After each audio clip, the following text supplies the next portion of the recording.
Saya 2 hari yang lalu melihat ada sebuah kiriman video tentang orang yang kebetulan tidak sempurna Allah berikan. Kakinya satu, kemudian tanpa ada kedua tangan, tetapi dia sedang melaksanakan sholat di masjid.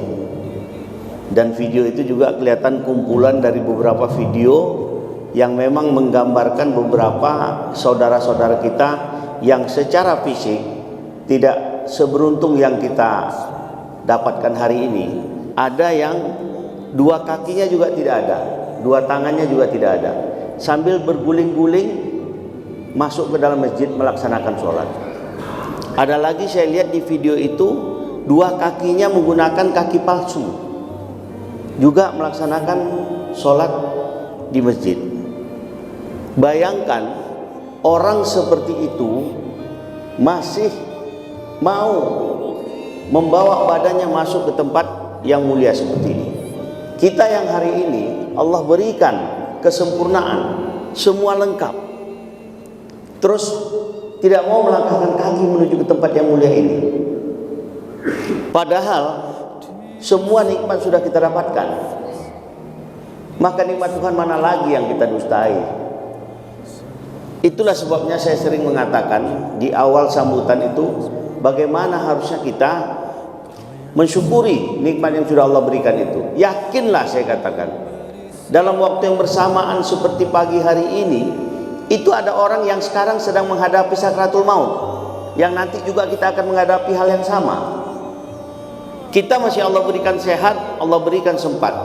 Harusnya itulah yang harusnya kita syukuri dengan mengucapkan alhamdulillah, dan kita juga melangkahkan kaki menuju ke tempat yang mulia ini. Tema yang disampaikan oleh Ketua Gerakan Sholat Subuh Berjemaah adalah terkait dengan LGBT. Tadi juga sudah dikatakan bahwa nanti akan disampaikan secara mungkin lebih lengkap oleh Ustadz Burhanuddin. Kita sangat prihatin ya. Saya mencoba mengambil data di periode Mei 2023, artinya data ini baru dari Dinas Kesehatan. Itu di kita kasus yang terpapar HIV/AIDS 3.809 kasus. Di Pekanbaru saja ada 2.471 kasus. Kemudian di Indragiri Hilir ada 270 kasus, di Dumai ada 240 kasus. Belum kabupaten yang lain. Kemudian yang terbanyak itu dari karyawan, 1.238 kasus, disusul wira swasta 749 kasus, ibu rumah tangga 521 kasus, kalangan medis pun ada 17 kasus, kemudian narapidana 17 kasus, dan banyak yang lainnya. Salah satu faktor yang menyebabkan HIV ini adalah LGBT, selain juga adanya faktor narkoba yang menggunakan penyuntikan. Ini tentu sangat memprihatinkan kita semua. Tidak cukup permasalahan ini hanya diserahkan kepada pemerintah, harus dilakukan secara bersama-sama, terkoordinasi.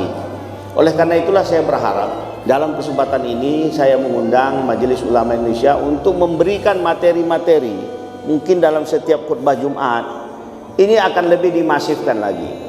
Ini adalah tantangan bagi kita semua.